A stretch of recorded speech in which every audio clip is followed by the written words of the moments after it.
great to be here again on another video. Hopefully you're hearing me okay. I moved the mic a little closer to my mouth, so hopefully you can hear me pretty well and not just hear me breathe. 'Cause, I think I've had problems with that in my other videos when it comes to audio. Keep looking down because I got notes. So there's a couple of things I want to talk about today. I was actually inspired.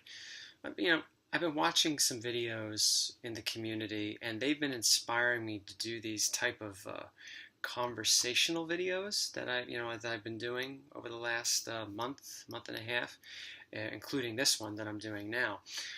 And there's some more ideas I have that I want to do in the future from other people, but I'll let you know. Right now, it was really the 9.2 crew that inspired me to make this particular video. It's not necessarily a response to their video, but it's just I wanted to touch up on a couple of things that they talked about within the first half hour that podcast ran. But first off, let's do a couple of shout outs to the 9.2 crew. Of course, Doom 143, Alex the Comic Hoarder, Seeking Nearman Comics, Freddy's, I have to look at the number at the end of your name, Alfred, 562. I got to commit that to memory. Master X Splinter. These guys had a podcast, I think, a few days ago. I'll put the link down in this video, where they talked about a couple of things, a couple of cool things, a couple of things that I want to touch up on a little bit. So as you could tell by the title of the video here, Comic book addiction, YouTube addiction. Just wanted to talk a little bit about that and see if some of the things touch home with some of the topics I've written down here. Okay.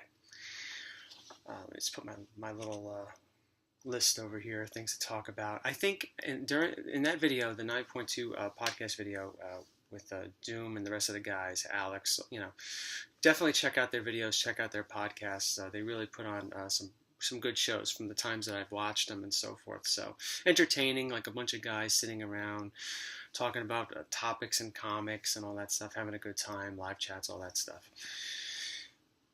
Alex said something that really got the gears running for this. A bunch of the guys said things that I'm gonna touch up on, Doom, Master X, and all that. Keeping up with the Joneses. Are you trying to keep up with the Joneses? Some of you out there. Now, the things that I say in this video, just sometimes they're just my opinion. Sometimes some of the things I'll address them. They're related to me, not necessarily anybody that I've seen in the community. These are just some things that maybe I went through, I struggled with. When it comes to these topics, so just bear that in mind, okay? But anyway, one of the topics was, coming up budgeting, buying books, having enough money to buy books, getting bigger books. These are some of the things that was talked about in this video by the 9.2 crew. And Alex said something, a real popular term, keeping up with the Joneses. So then again, I ask you, those of you who are collecting, are you addicted to always trying to get the next big thing? Are you trying to keep up with some of the people that you see on YouTube? And I've covered this in a couple of my videos too, maybe at length or maybe briefly. Do you feel the need to, it's all under the umbrella of addictions and so forth, do you feel that you have this need to try to always keep up with some of the videos that you see on YouTube, comic book related videos? For instance, I don't have any books with me right now within arm's reach, but let's say you see a video and you see a hot new variant or a hot book, movie, TV series, whatever. Do you feel that you automatically have to try to run out and get that book to maybe keep up with some of the YouTubers? Are you competing with some of the YouTubers? And if you are, if you could sit back and say to yourself, yeah, I think I am. I think I am trying to catch up with everybody because I want to have good haul videos, or I want to have a good collection too. And I find myself going on eBay all the time, or going on Metropolis, or going to my LCS, trying to find some of these books I see in videos, or trying to find some of these books that I hear about that are going to be possibly hot, speculation books, or are hot. And I find myself constantly thinking about getting these books, constantly adding them to my collection. So is that something that's going on for you? Sometimes that does. I know early on, the early days, when I started making haul videos, that's something that I went through. And I'm not saying that other people, have these experiences. I think some do, but I'm just speaking to my own experience. Yeah, sometimes you see videos and you're like, oh, wow, this character is going to be in a new TV series, or this character is going to be in a new movie. I got to try to get this book. And sometimes by that time, the book is pricey. So you just constantly think about it. You got to constantly buy books, constantly trying to look for speculation books, rather, and so forth. So that can be a bit of an addiction. So how do you combat something like this? Well, everyone's different. People take care of these issues in their own way. You got to find what works best for you. For me, it once again boils down to, it's been said over and over again, especially in my past few videos and other people's videos, yeah, you got to buy what you like, but you have to be happy with what you don't have. I think the best place that a lot of us should be in, now it's my opinion, a lot of us should be in, is just sitting back and enjoying what we have. Whether how much or how little we have, you should sit back and enjoy it. I think that's the key to solving some of those issues related to keeping up with the Joneses. I have to try to get books to be on a certain level with this person or that person, or I want to try to be ahead of the game with speculation books and so forth. So therefore I'm going out and I'm spending all this money on this book, that book, and so forth. I know that's a lot, but you really, in order to get to a place where I think you're happy with what you have, you got to just sit back and say to yourself, a couple of these things. You got to look in your own collection and find books that you have that you really, really like. Are you running out and getting all these different books, speculation books, whatever they are, books with characters that are going to be in TV series, episodes, movies? After you get them, let me ask you this. After you get them, are you satisfied?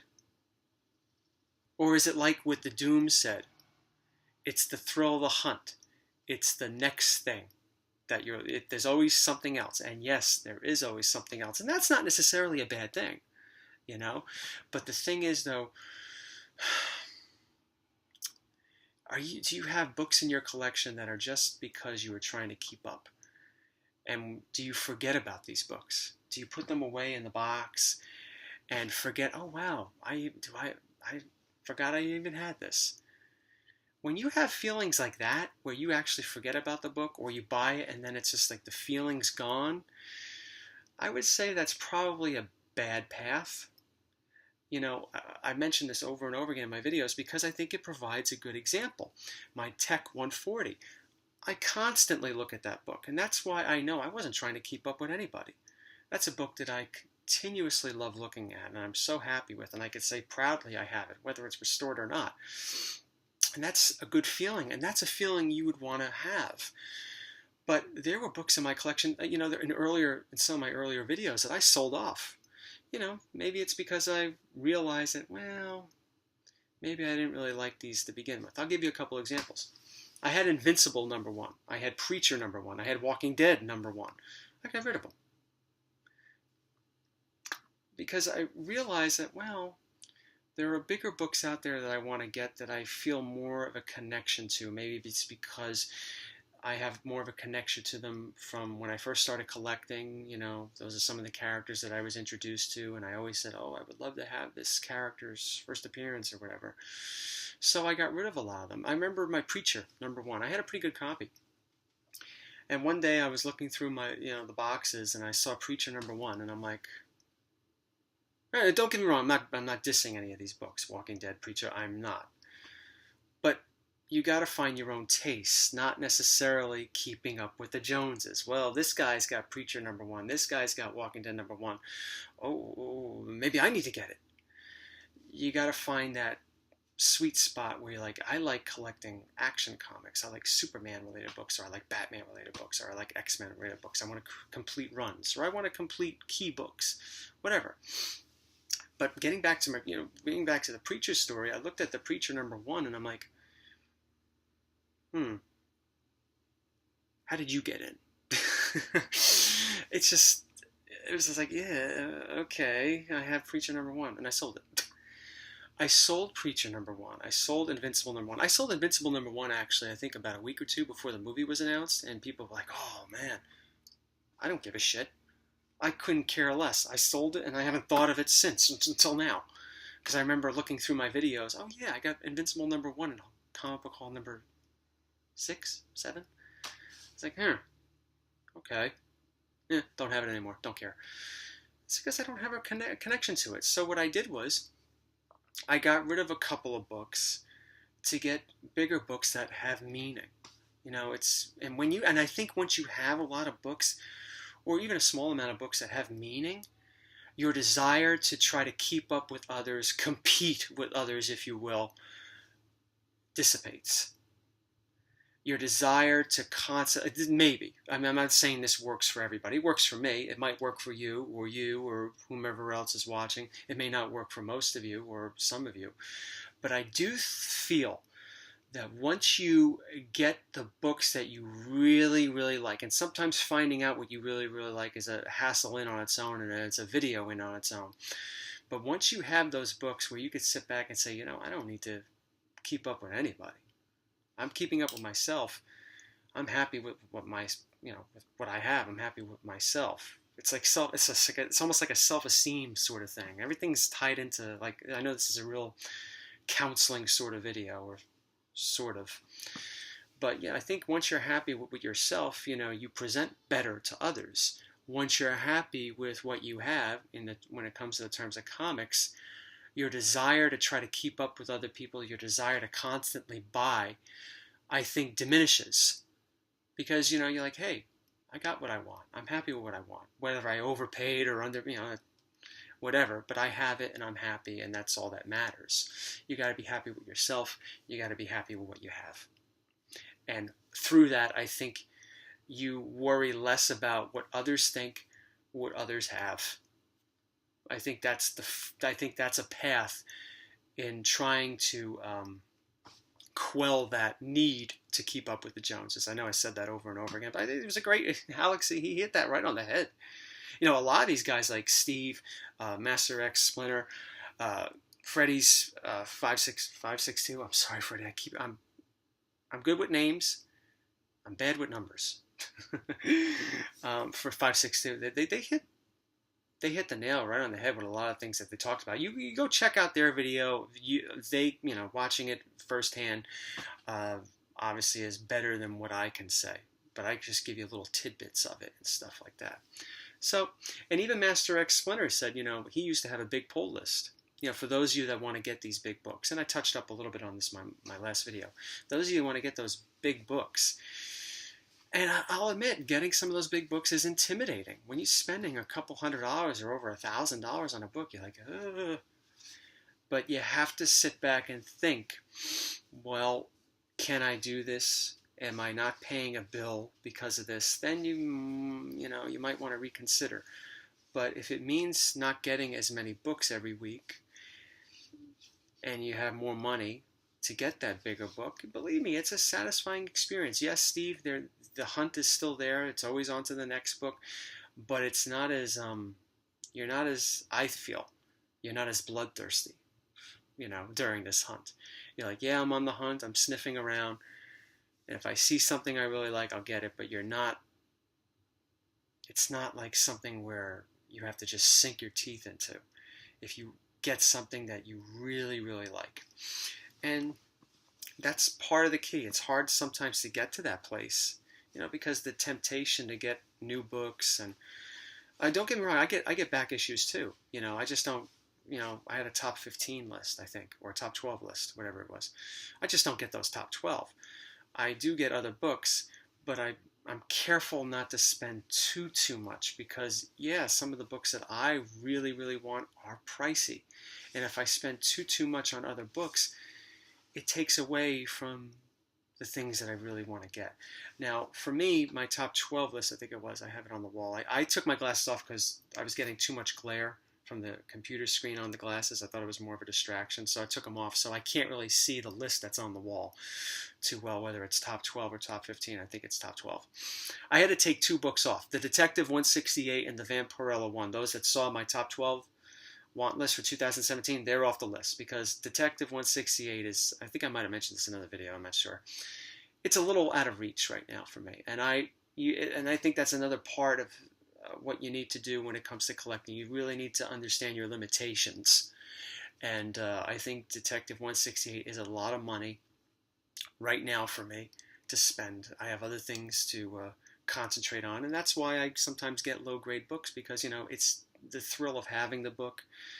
I mean, yes, value also comes into it. I think a lot of people are like, oh, I'd rather have a 5.0 or 7.0 of this book because, it's more valuable and it's something that I'd like to sell down the line.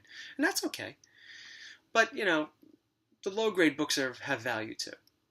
I mean, let's face it, none of us are going to become millionaires off our comic book collections unless you have a Detective 27, an Action 1, maybe a Batman 1. I don't think you'll be a millionaire off Batman 1. But if you have those high-grade books where you can make tens of thousands, not high-grade books, those big books like the Amazing Fantasy 15 and so forth, then you can make a decent change. But if you have a high-grade modern book, even a Walking Dead, number 1, you'll make a little bit, but you ain't going to make that much if that's what you're thinking. That's just my belief. You may disagree with me, and that's cool.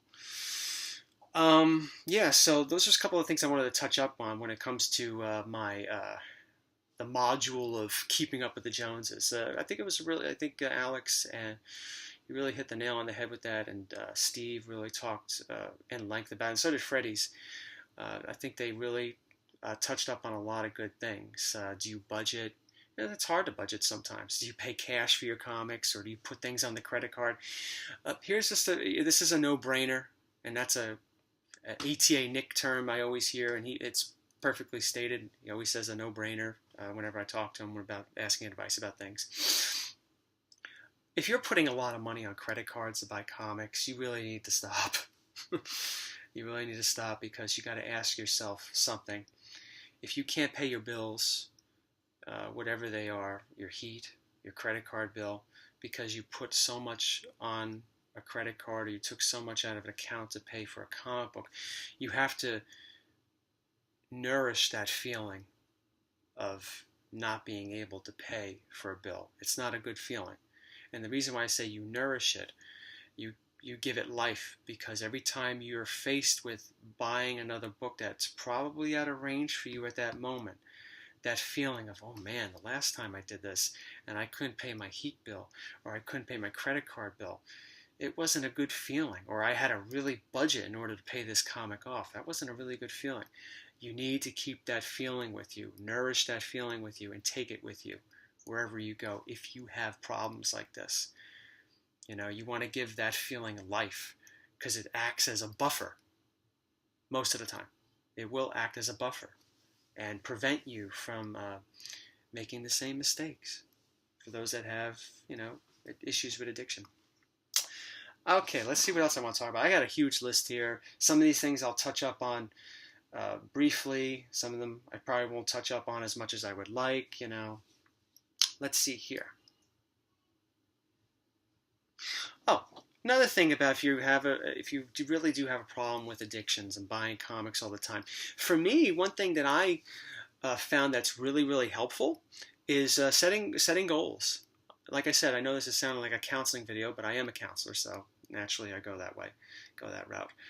Setting goals. Like for me, this may work for me. There are cons that come up. I go to 3 cons a year.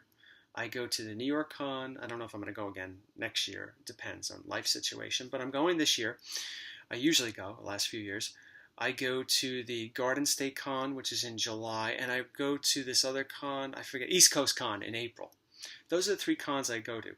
So that gives me an ample amount of time throughout the year to save up some money to get a couple of books and maybe 2 books that I really, really want for that year outside eBay. So I say to myself, well, if I'm constantly on eBay looking to get this book or that book, how am I supposed to get these other books at these cons? What am I supposed to bring to these cons in the form of money? Because whenever I go to cons, I always use cash.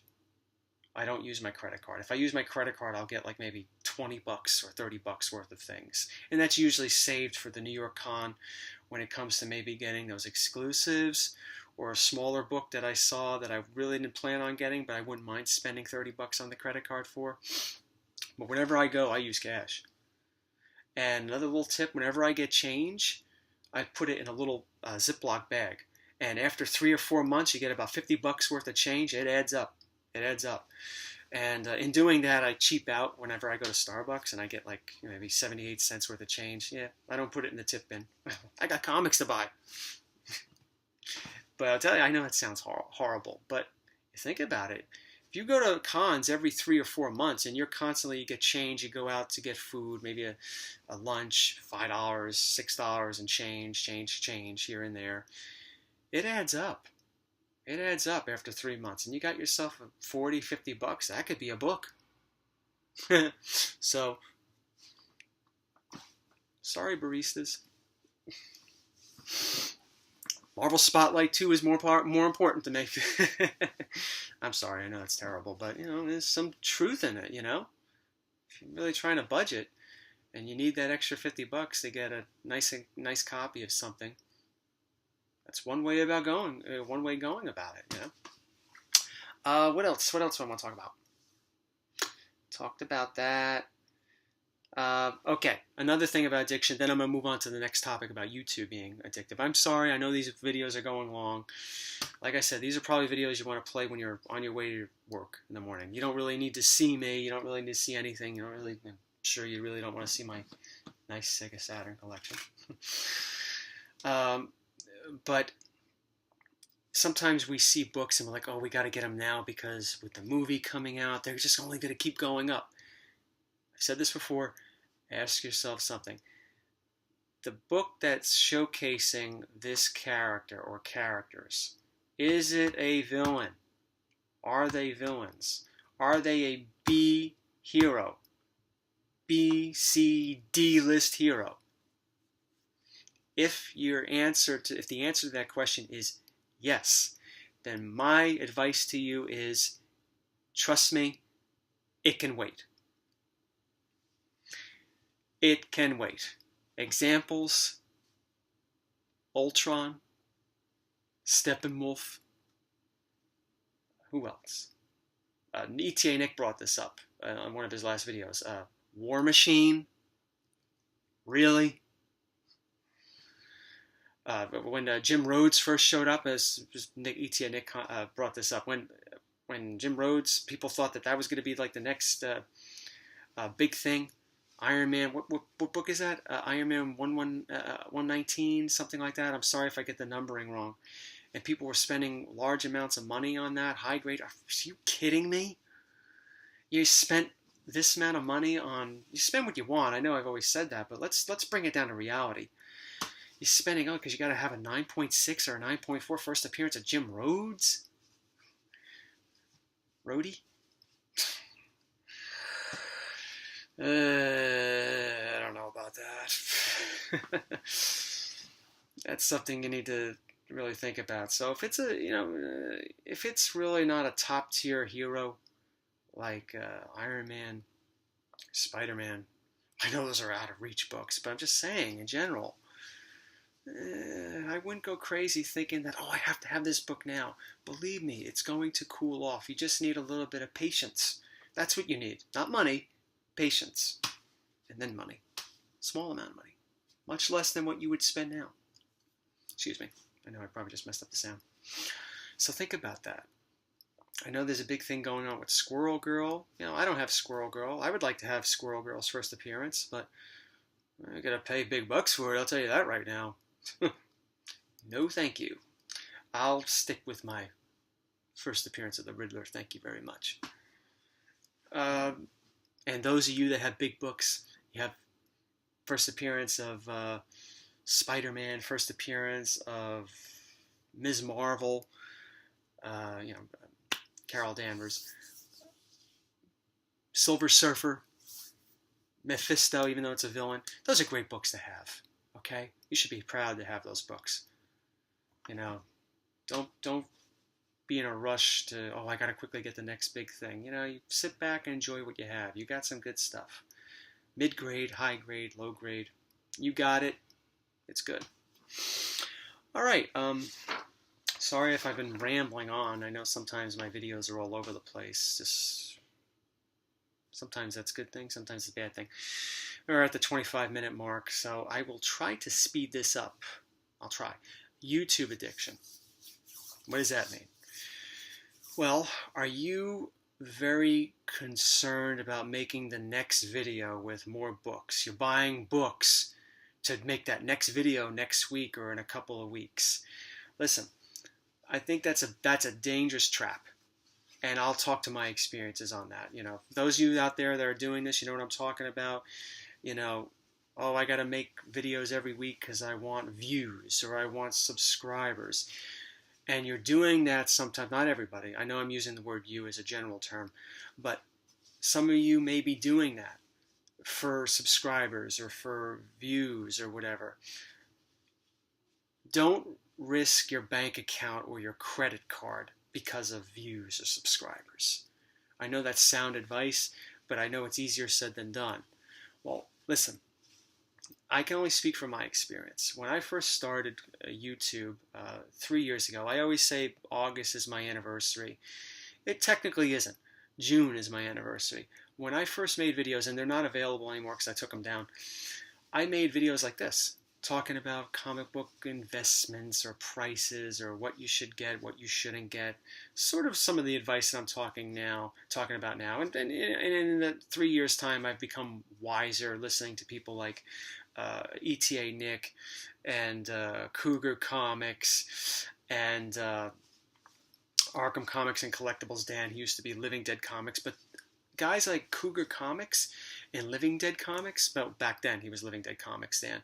Those were some of the first guys I watched, and I made videos like what they were making. Like Cougar, he would talk about grading, and so would Dan. They would talk about what they buy, and they would show books that they've come across too. You know, I remember Dan was showing videos of when somebody sent him comics in a small box and it was damaged, and he was just like, "What the fuck?" You know. But I liked videos like that, so I made a few videos like that, and then I started watching haul videos, and I'm like, oh. So is that what we're supposed to do? Make haul videos? And then I started making haul videos. But when I started making haul videos, I had a bunch of books, and I'm saying to myself, I can't make a haul video every other week or every 2 weeks, or, you know, this is crazy. I couldn't do this. I'd be risking my future, my financial future, you know, wife and son and all that stuff. So that's when I came up with the formula that I use now. That first year, 2014, I had a haul video every month. But back then, though, in September, I started planning, saying, even though I have these books now, I'm not going to showcase them next month. I'll show a few of them next month, and I'll save a few for the following month, and I'll save a few for the next month. And as I buy, I'll keep doing that. Like for me, I have hauls planned up until April. I recently bought a book from my main man, Pablo. I won't be showing that till February. And people say, why not? It doesn't make sense. You got it now. You should show it in the new video you're coming out with next month. Well, that's not the way I do things. I like to do things at a schedule. And that's the way I collect. And quite frankly, next year, 2018, I think is going to be my last year really putting out regular haul videos. Because I'm happy with what I have. I really am. I've reached that place where I'm not trying to keep up with anybody. And I think that's an important place to be. So if you're using YouTube to try to keep up with people at the cost of your own livelihood for views or for subs, yeah, YouTube could be addictive that way. Making videos for YouTube can be addictive that way. But I'm just saying, put it in perspective. It's not worth it. Sometimes, if you have a bunch of books and you really want to make videos, well, split it up. Make 2 separate videos and save the video for another time. Who cares if the book you got coincides with a new movie coming out or a new TV series coming out that month? Who cares? Just the fact that you have it, that you're happy with it, and you show it later. That's all good. Yeah, but if you're chasing views, well, then that may influence when you showcase a book. But it usually doesn't influence me. And that's the way I've learned to make YouTube not addictive. So that's really, that might be helpful for some people. That's why I do the videos I do. I really like doing these videos. I know they're long, and a lot of people don't necessarily, the average person doesn't like to listen to a long video like that, and that's okay. But listening to things like this in pieces are cool too. You may not have a YouTube addiction, so you may not really care to hear about this portion of the video. You might like the first portion. So those are just some things, when it comes to addictions and comic books and YouTube that people can fall in the trap of. I'm at 31 minutes now. Whatever I didn't cover in this video, I might make another video down the line. But just a few odds and ends. I want to talk about. Let's take about another minute. Excuse me for 1 second. I just lost the screen for a moment. Sorry about that. Couple of things I just want to touch up on. I mentioned this earlier, selling books to get bigger books. I know Dead Clone, thank you for the shout out, Dead Clone. He recently did a video where he got Daredevil #1 6.0. That's fantastic. That's fantastic. I love it. But he said you got to sell some things. Sometimes you got to make sacrifices. You got to be okay with that. To get some of those bigger books that are more meaningful in the grade that you want. Like I said, I like low grade. People may not be impressed with what I have or my low grade books, and but that's you, not me. But 6.0 Daredevil, that's fantastic. But he said he had to sell some books. Well, it's what you got to do, man. Or you got to do some trades to reach that point of happiness, to where the desire the desire to keep getting starts to diminish because you become happier with what you have. And some people may say, well, that's easy for you to say. You have this and that. Maybe. Might be easy for me to say. But, I started out with nothing too. If you watched my 1993 year 1 video and my soon to year 2 1994 video, sometimes you got to get a little creative with what you get. Sometimes you have to get low grade, and maybe if you want to sell it down the line to put toward a higher grade book, you got to do that. But don't try to stray too far away from, I think, what a lot of us, why we're here to begin with. We're here to begin with because we like comics, we like to collect.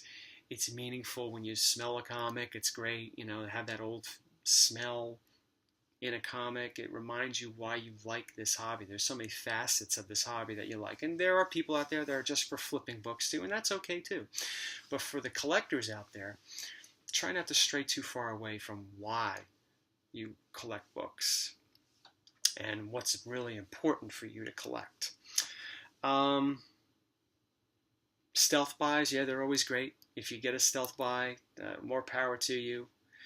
But I've come under this may not apply to everything, but I've come under the belief that, some people, when you get stealth buys, you're going to pay for it somewhere down the line, whether you realize it or not, most of the time. Maybe not all the time, but I think everything, there's a balance to the world, I believe. And things do sometimes balance in the end. So don't be so obsessed with constantly, I got to look for this, I got to look for that. It's good to look for it, but, don't kick yourself in the head over it. And in the end of the day, as I close this video at the 34-minute mark, for those of you that are still with me and understood all my rambling and all that stuff, I appreciate it. At the end of the day, it's only comic books. You got to look at your own life and be happy with what you have. Are there other things in your life that you enjoy doing that ease some of that desire to always have to buy? I got video games. I love playing my old video games. Some people may not like video games, and that's cool. Family is also very good. My son James, I love playing with him. I love being with him. I love seeing him when I get home from work and he runs up to me and, he says, Dad, Dad. And then he looks at me and says, Mom, Mom. Kid's confused. But those are the things those little things I look forward to each day that take my mind away from whenever whenever an addiction flare up happens. You know, you got to stay true to some of those other beliefs that are outside the hobby, and they complement each other and bring balance. Like I said earlier about the stealth buys, bring some balance. Okay. Well, everyone, I know I've been saying, my next haul video will be out in a couple weeks. Who the hell knows when it'll be out? It's not important, right?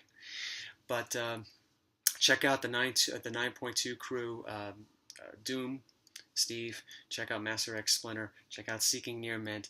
Check out Alex Comic Order. You got Freddy's. You guys got great collections, and there are a lot of other people that have great collections too. Just some of you that struggle with, oh, I gotta get the next thing. Yeah, that's normal, man. I understand, but you guys got great stuff, and you guys seem to be really, really great guys too. So don't let other things drive you crazy. All right? Take care, everyone. I'll see you soon. Thanks for watching.